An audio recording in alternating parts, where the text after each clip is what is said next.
আমরা যে রোজা রাখি, আমরা অনেকেই আছি রোজা রেখে এমন কিছু অনর্থক কাজ করি যার কারণে আমাদের রোজার কোয়ালিটি নষ্ট হয়ে যায়।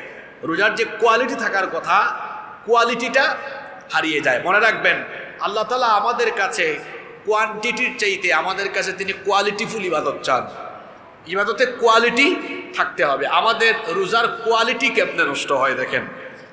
অনেকেই আছে রোজা রেখে অতিরিক্ত ঘুমায়। কি বলেন, এরকম আছে না?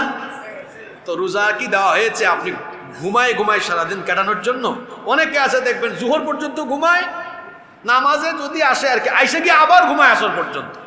এরকম কিছু মানুষ আছে, মানে তার সারাদিন চলে যায় ঘুমের মধ্যে। আর মানুষকে বলে, দোস্ত আমি যে রোজা রাখি আমি তো টেরও পাই না।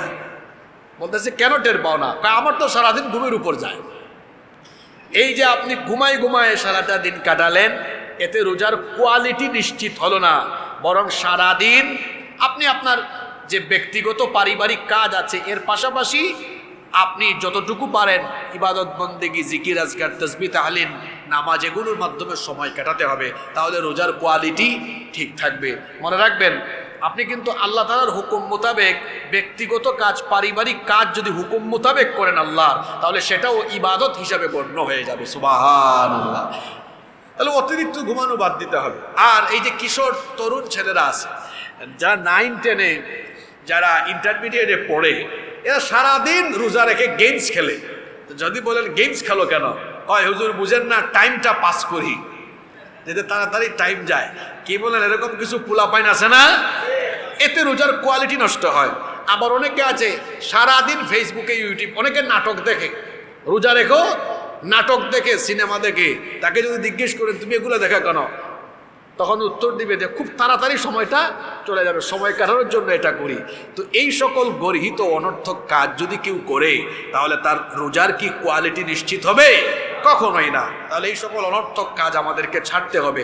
আল্লাহ তাআলা আমাদেরকে তৌফিক দান করেন। 5 নম্বর যে পয়েন্ট নিয়ে আমরা কথা বলবো, সেটি হচ্ছে বিভিন্ন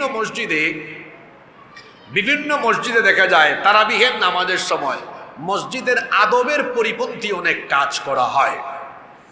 অনেক মসজিদে দেখা যায় তারাবিহের নামাজ তো একটু লম্বা হয়, তো 2 রাকাত পরে যখন হাফেজ সাহেব পরবর্তী 2 রাকাত আদায়ের জন্য দাঁড়ান, তখন কিছু ছেলে পকেট থেকে মোবাইল বের করে।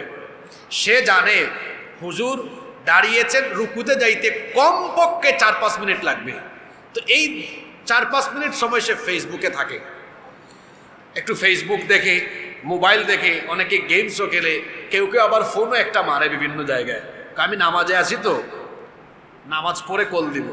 তো এই যে সময়গুলো মোবাইলে আসক্ত হয়, কিংবা অনেকে আছে মসজিদের পিলার আছে না, পিলারে একটু হেলান দেয়, অনেকে আছে পিছনে নামাজ পড়ে ওই টাইমে একটু ঘুমায়।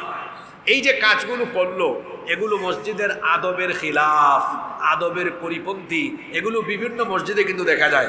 আমি গত কয়েক রমজানে ঘুরে ঘুরে বিভিন্ন মসজিদে নামাজ আদায় করেছি, ভাবলাম একটু অভিজ্ঞতা নেই, দেখি কোন মসজিদে মানুষ কীরকম করে। তো মাঝে মাঝে ঘুরলে দেখছি লাভও আছে, আজীব আজীব অভিজ্ঞতা পাওয়া যায়, কি আশ্চর্যজনক অভিজ্ঞতা হয়। তো এই যে কাজগুলো করে, এগুলো কি মসজিদের আদবের সাথে যায়? কখনোই না। আপনি মোবাইল মসজিদে আসলে সুইচটা অফ করে দেন, সবচেয়ে ভালো হয় বাসায় রেখে আসেন। ইমাম সাহেব যখন 2 রাকাত আদায় করে দাঁড়িয়ে যান, আপনিও দাঁড়িয়ে যান, আপনিও দাঁড়িয়ে ইমাম সাহেবের সাথে শুরু করেন। কারণ এটা আপনার মনের মধ্যে এক ধরনের ভুল চিন্তা চলে আসছে যে একটু রেস্ট করি। আপনি মসজিদে আসার আগেই মাথায় এটা সেট করবেন যে ইমাম সাহেব যা করবেন আমিও তা করব। দেখবেন আপনার মনে আর কোনো ক্লান্তি বোধ আসবে না ইনশাআল্লাহ।